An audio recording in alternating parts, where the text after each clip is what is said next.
Be advised, the opinions and views of the hosts and guests do not reflect those of the station.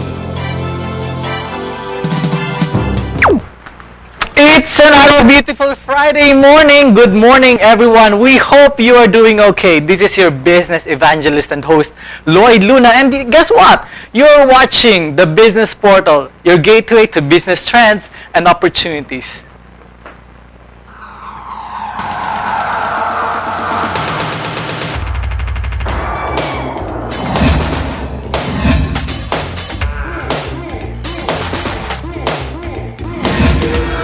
Live from the Global News Network studio in the Philippines, here's your business evangelist and host, Lloyd Luna. Today, big news and interesting events in this big business arena. The good and the not in the mood. Philippine stocks continue to rise. And what are these winning categories? But here's Aboitiz Transport posting 480 million pesos loss. Next, cars are everywhere. If you're driving one, then you may have encountered at least one minor unfortunate event. Sometimes there is simply something wrong with your car. From a simple education institution to now an automotive service company, Motech's Eugene Naguiat has the story. Also today, the father of Philippine franchising, whose job is simply to make a homegrown brand, guess what? An international brand. I hope I got something more to tell about him, but we'd rather listen and watch him later in the show. Armando Butch Bartolome, founder of GMB Franchise Consultants, is here with us. In my top 8, there are 8 signs if your business is franchisable business, meaning it can be franchised. I have some ideas. And finally, have you heard of misery as motivation? I've got some interesting read about this one, the Facebook and Twitter. We've got an eye on your business.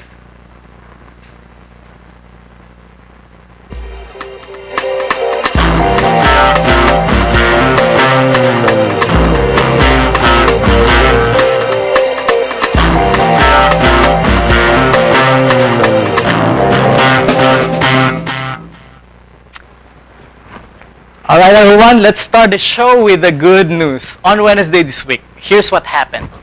Local stocks soared to a record high, most probably because of anticipation of robust third quarter corporate earnings. Amazing, is it not? Remember, since the start of this year, the Philippine Stock Exchange has gained 1,329.18 points, or 43.5%. Is it impressive? Of course. Now, here's what PSE President Val Antonio Suarez said. I quote, "The performance of our local equities market continues to mirror strong investor confidence as evidenced by our ranking among Asian markets. The attractive market valuation also helps set the tone for more capital raising activities." So that's from the president of PSE. Now, I'd like to highlight the term strong investor confidence.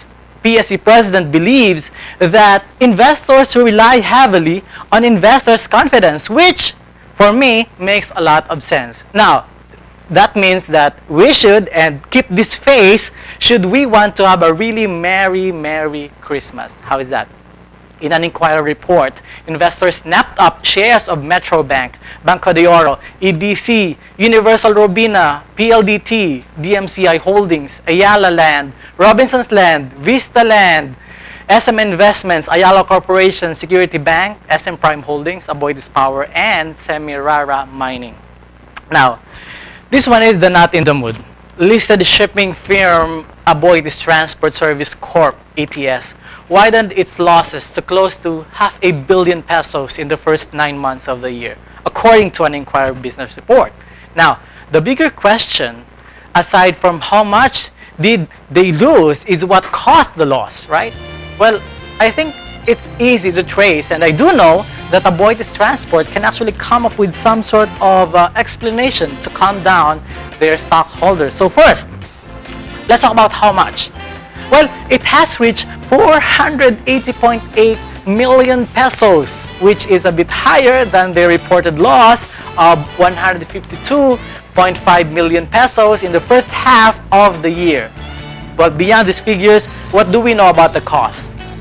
I quote, "Since the beginning of the year, most of its super ferry vessels and freighters were on regular maintenance and dry docking, thus limiting its operating capacity and contributing to overall reduction of its financial performance. That's what the company told the local boards. Now, revenue from supply chain solutions, especially trading and third-party logistics, has increased, contributing to what? Another higher revenue overall? Its international ship chartering revenue likewise grew. So that's the good news and the not in the mood for this week. Now, let's go for our first guest for today.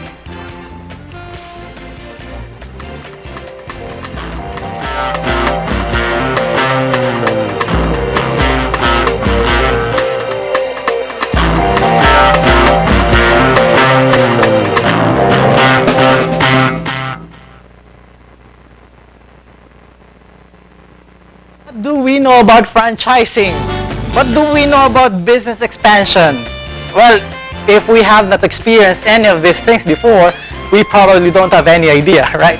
What about education? Is there more to it than plainly teaching? Before I give you these two gentlemen, who are also as good looking as I am, I'm putting up a photo on my iPad, and here's what's going to do. We are going to make our picture talk. Okay? So, here's the question. What comes to mind when you're seeing this question? Why don't you send us your monologue and thoughts? Just type CB, space, your name, location, space, your message, and just send it to the numbers on your television screen. What about that? Tell us your thoughts.